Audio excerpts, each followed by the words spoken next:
So a lot of people ask, what does Jesus look like? And I have personally had him appear to me twice in like full body form, and I've also seen his arm when he pulled me back into my body when I died back in 2012, which I'll talk about in another video when I go more in depth into what happened there. Also, I have seen him appear with his eyes of fire, so his eyes were flaming with this white pure fire, which was just like pure love. But I'm going to talk about the two experiences where I saw him in full body form. Well, actually, I might focus on one of those experiences, and I'll let you know what he looks like. So in Western Christianity, for a long time, Jesus was always portrayed as this white man with blue eyes and blonde hair, and he had this slim Caucasian facial features, what you'd expect to find in a westernized version of Jesus, because every civilization wanted to basically have their own version of what he supposedly looked like. But I'm going to tell you what he looks like from me having an encounter with him, and also that's backed up by other people that have also had encounters with him. So in this vision where I saw him, this was either late last year or it was early this year. I really cannot remember. I have it written down in my diary somewhere, but it's just completely slipped my mind of when this happened, because with my kids, I just get so lost of time and I just forget like when stuff happens, because I'm always distracted with my kids and I'm so busy that my brain is usually scrambled. But anyway, in this vision, he was rebuilding this wall, and this wall was a tattered mess, but he was rebuilding it, and he was using a completely different material to what it was originally built with. Instead of it being a flimsy steel wall like it was before, he was building like it into almost a fort-sized wall. He was carpeting away. He was a carpenter in the vision. He was like building the corner of this wall, and I'm sure there'll be a verse for that somewhere in the Bible, but he was rebuilding this wall basically and restoring the breaches of this wall that was previously a tattered mess. And everyone was just walking past him, ignoring him, and no one really everyone just thought he was just just a worker, just a slave, just a nobody.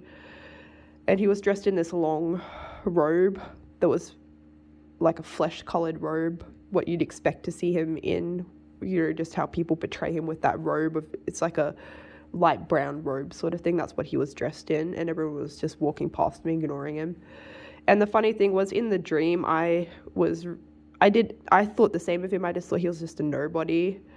And me and all these other people were walking out of this church conference dressed to the nines. We were all walking out like we just came out of a great church meeting, and we were walking past him while he was rebuilding this wall, and we were just talking amongst each other, and we looked down on him and just completely disregarded him. But he had this great smile on his face when he was working. He was happy doing his work, and he didn't care that anyone was despising him. And I'm going to read here from Isaiah 52 verse 7. Who hath believed our report, and whom is the arm of the revealed? For he shall grow up before him as a tender plant, and as a root out of a dry ground. He hath no form nor comeliness, which means desire, like beautiful. He's not beautiful in a worldly sense. And when we shall see him, there is no beauty that we should desire him. He is despised and rejected of men. So that's basically what we were doing in the dream. A man of sorrows and acquainted with grief, and he hid as it were our faces, and we hid as it were our faces from him, which is what we were doing in the vision. Sorry, not dream. We were looking away from him, like we just ignored him. And he was despised, and we esteemed him not. So we kept walking away from him, just ignoring him, just he was just another nobody in our eyes, and we just walked away. And then one of the people that was with me said, there he is, there's Gabriel, the angel Gabriel." They pointed at Jesus. And this person in real life has not very good discernment, so I wouldn't believe a word that person says in real life either, because their discernment level, even though they're Christian, is very, very low. So I wouldn't. But my whole being, my whole inner being, when I saw him, suddenly my eyes were opened and I saw that he was Jesus Christ. And it's like every fiber of my being was just saying, "That's Jesus Christ. That's Jesus, the one that made you." And I was shocked because I couldn't believe that it was him all along. I didn't know it was him. And he walked up to me, and I turned around and I swung my hair and I hit him in his face. And my whole life I've had very long hair, and usually back when I was in the world, I used to swing around. When I didn't like somebody, I'd swing around and I'd slap them in their face with my hair. And that was something I used to do as an insult to people. And I used to do that a lot. I had a Jezebel spirit on me, and I would slap people with my hair, but as a rude thing. But I did it to him in the dream. I turned around and he just laughed. And I was in my, not the dream, in this vision, I was so in my flesh that I turned around, and when I realized it was him, I felt so unworthy. And I couldn't believe that he was standing there behind me, and he's, even though I disrespected him like that, he just looked at me with this most incredible love, and he laughed like it wasn't a big deal.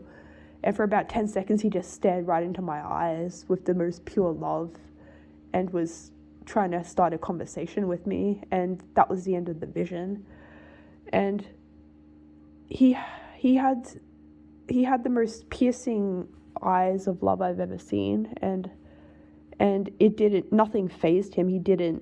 He wasn't upset that I acted like that. It's like he loved me, even though I was in that disgusting state of being in my flesh. He still loved me. And even though we looked down on him and we just ignored him and excluded him when we walked past him, he didn't care. He just wanted a relationship with us. He started walking over and pursuing us, even though we were ignoring him and we were turning our backs on him and walking past him like we were better than him. And he actually started pursuing me. He started following me and started talking to everyone in my group. And then he saw me, and then he started walking over to me, and he started trying to talk to me. And he just stared into my eyes when he was talking to me, and he had the most amazing green eyes. His eyes were like the brightest green, and his eyes were so beautiful that his eyes took up the green in his eyes almost took up his whole eyes. His eyes were so beautiful.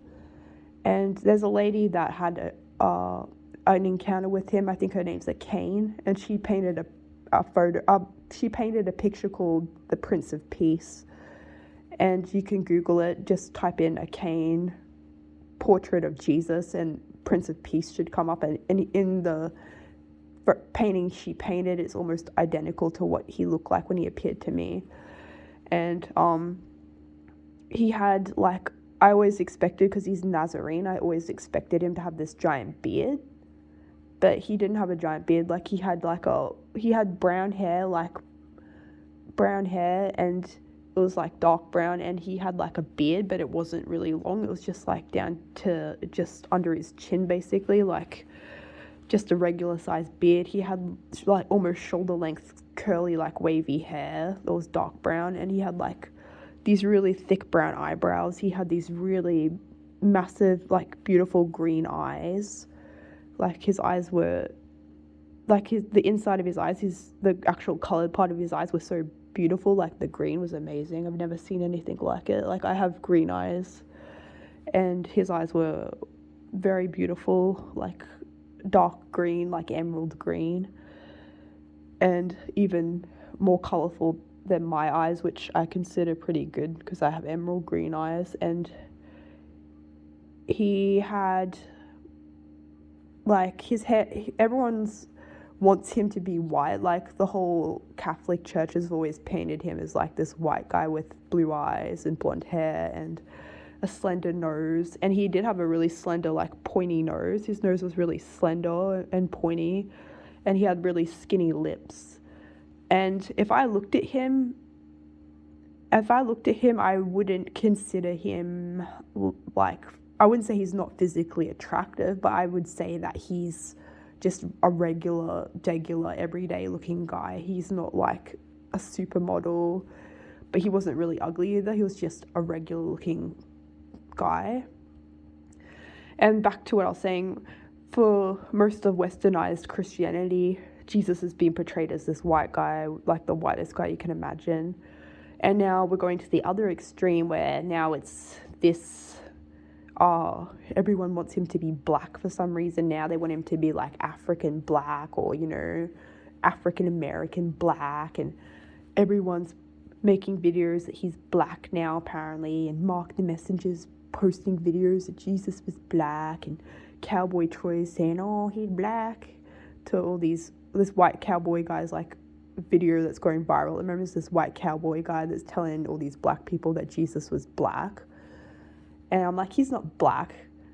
And the whole problem was, like, nobody called out the Jesus being white thing. Like, this went on for like centuries and no one called it out of fear of offending people. And now it's the opposite, where now Jesus is apparently black, and now no one's supposed to call it out because it might offend somebody. And I'm telling you right now, Jesus was not black and he wasn't white. He was, when I saw him, he was what you'd expect any Middle Eastern person to be like. He had like a very, very tan skin, like dark skin, but not black as in like really black. He just had tan skin. He had like really flushed cheeks, like red from being out in the sun. He had like a really hardcore tan, like he's been out in the sun for ages.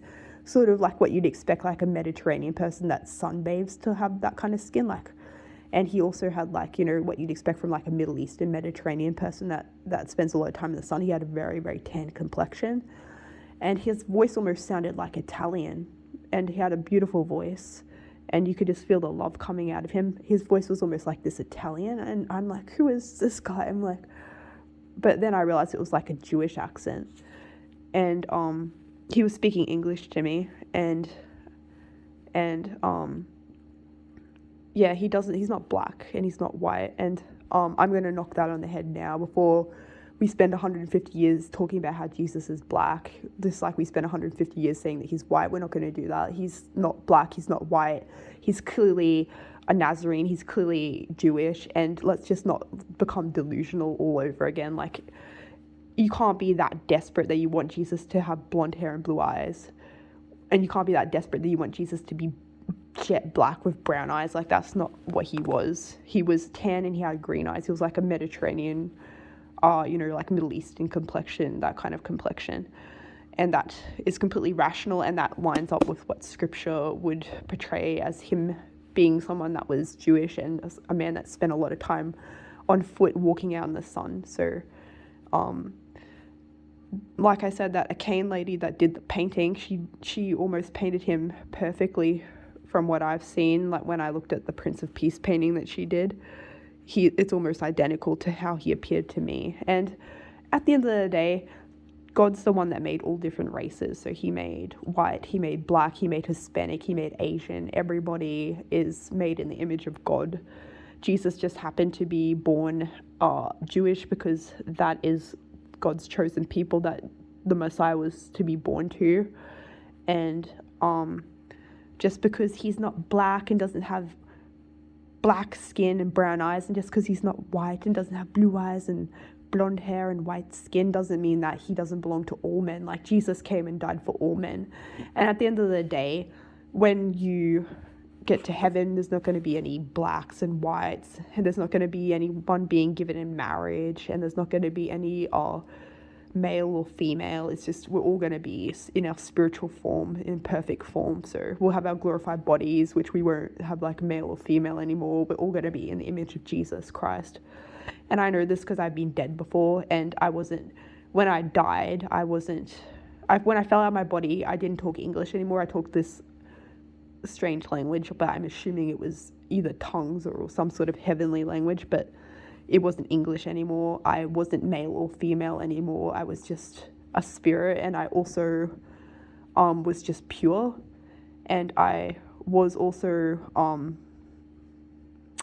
what's the word for it? I wasn't white, and I wasn't me anymore. I wasn't like my personality, like my soul. I wasn't like this soulish personality that I received on earth. I was just a pure spirit, if that makes sense. I wasn't all tainted with my personality and my all the stuff I am now. It's just I was pure, so I was in my spirit form. So that's what we are in the spirit. We're pure, and we're not all this stuff that we've been conditioned to you know assign our value to, like, me being white and me being a female and me being, look this age, and me being, everything that shapes my personality. Like, I wasn't that anymore when I died, when I had my encounter with Jesus years ago. Well, it's the same thing in the spirit realm. So you can't just put all the value on Jesus's physical appearance. Jesus didn't come for that. He didn't come to be black. He didn't come to be white. He came to be the savior of the world to all people. And I believe it was Billy Graham that said that Christ belongs to all men. So you don't have to, have this big, like, white lives matter, or black lives matter, or, Asian lives matter, or Hispanic lives matter, like, big parade to, to get your value from Jesus. Like, you should have all your value rooted in Jesus, instead of in your looks, instead of in your age, instead of in your personality, instead of in your race, or whatever else you ascribe all your importance to, that's going to fade away anyway. Like, eventually you're going to die, and you're not going to have any of that stuff anymore. You're going to get old. You might say, I'm so beautiful now, and I'm all this. Well, one day you're going to be really old, and when you die, you're not going to be black or white anymore, and all the stuff that you place your value on in this world's going to die, because that's what this world is doing. It's slowly dying. So even though Jesus was tanned, it doesn't take away from the fact that he loves you. Just because he's not black like you thought, or just because he's not white like you thought, then that doesn't take away his value. If anything, it actually increases his value. And like I said, Christ belongs to all men, and if all you have to do is just place your trust and your value into him, and everything that you need is in him. And the fact that he still loved me when I was acting like such a jerk just goes to show that he loved us even before we knew him. He loved us, and he actually pursued me in the vision. Like, he was pursuing me, even though I was walking away from him and ignoring him, and I was rude and I was looking down on him. He still pursued me.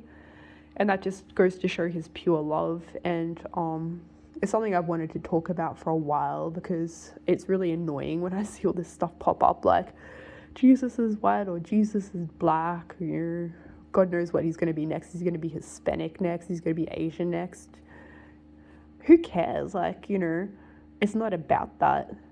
Like, it's taking our eyes off the flesh, and we're looking at him in the spirit, and that's what he is. And he's a spirit, and we have to worship him in spirit and in truth. And I hope you understand, like, the whole point was me just trying to take this whole focus of the black/white thing, because you know what, if you're racist, if you're being racist and you just want Jesus to be white, or you're racist and you just want Jesus to be black, I'm sorry, that is racism. And Jesus is clearly Jewish, and if you're trying to actually lie to try and make him something other than what he really was, and still is, then I'm sorry, that's just racism. It's blatant racism, and it's also delusional. And delusion went on for 150 years with the whole white Jesus thing. And if you don't call out delusion, the whole thing that is delusional people count on not being called out. That's what keeps them going. People are too scared to stand up and say that's not right. And when people refuse to say that to people that are delusional, then it keeps on going on forever. And it's just like this fat movement now where everyone's like obese and that. And you can't say to someone like, you're really fat, because that will offend them. And that's really nasty to say, but it's all right for really obese people to pick on anyone that makes them feel bad, aka anyone that's a normal weight. They're like, oh, you don't understand. Obesity shaming is worse than skinny shaming. Is it? is it really? Is it like, so it's okay for you to be really obese now, but it's okay for you to pick on anyone that's a normal weight because it'll make you feel better. Like, that's not normal. And that's delusional. That's just one example of the delusion in today's world that is never called out. And now it's the whole white Jesus, black Jesus delusion starting all over again with Jesus being black. And, I'm going to call it out now before it even, you can say I'm racist, you can say I'm a horrible person, I don't care. I'm a fact dealer. I deal with like the logic and facts of basic I deal with basic logic and facts, and I don't like bullcraps basically. So you can call me racist or a Karen or whatever you want to call me. I don't care. But I'm going to say it right now. Jesus is not white with blonde hair and blue eyes, and he is not black. And luckily he wasn't obese either, so that was a good one. He was actually he wasn't skinny, but he was like solid, slender, like someone that walks a lot and does a lot of exercise, and he was really muscular arms. So I hope that clears up what Jesus looked like. At the end of the day, he belongs to everybody, and he certainly wasn't white, but he certainly wasn't black either. He was just a very tanned person, and the whole thing was his love was overwhelming, and I've never seen such love in anybody's eyes. And just goes to show, when we're in sin and when we were in the world, he still pursued us and loved us enough to do that. So yeah, I'm just amazed that he loves us so much, even though in our fallen state we're just basically just garbage rolling around in the wind. But yeah, it was a really good experience, and that's just one of the experiences I had with him. And him rebuilding the wall seems very important that he was doing that. So basically he's rebuilding the breach, restoring the breach, rebuilding the walls, and that's something I really haven't had much time to study lately, but I'm going to try and get back into studying that because I find there's a lot of significance in that, and I think that is something he wants me to talk on. So sorry for rambling on. I hope I didn't waste over 20 minutes of your life, but I just thought I'd share that because it's something that needs to be talked about before it becomes a big fruity topic again. So anyway, shalom.